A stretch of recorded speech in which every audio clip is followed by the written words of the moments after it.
I am fascinated about autobiography and dance. I'm fascinated about how different ways, not autobiography about here's my name, here's when I was born and all of that, but how autobiography can become shared.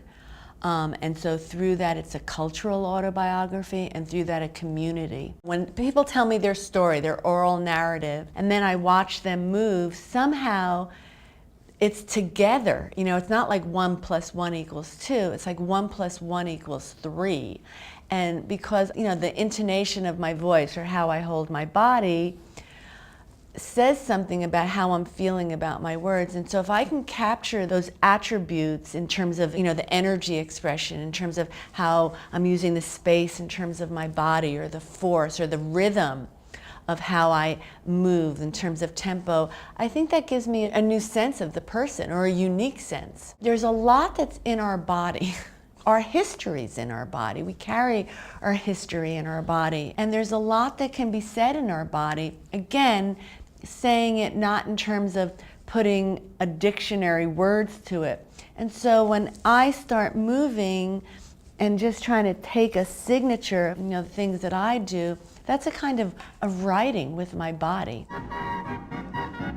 It was an adventure for the elders. You know, it was really just an adventure. I really believe they learned to trust their bodies. I think that the elders, they thought that dance was social dancing, and that was that, and that they couldn't dance.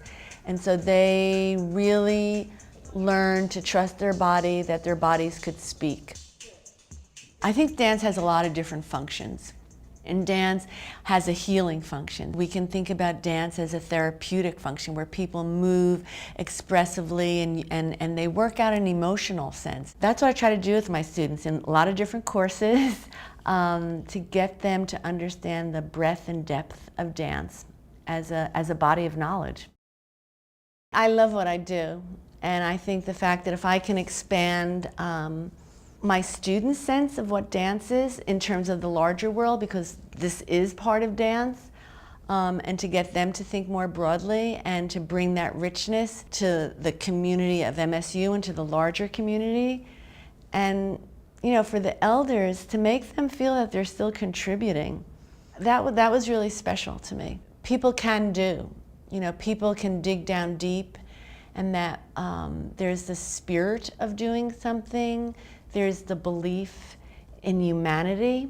There's the belief in giving back, and that giving back one also receives. Like, I feel that I gave a lot to the community, but I know that they gave a lot to me. And it's something that really, you know, it's not something that's going to necessarily go in a research paper, but just as a human being, I believe that I really grew. And that's part of the Spartan will, you know, how people just want to make a difference. And I've always felt that way, that as a teacher, as an educator, I just simply want to make a difference.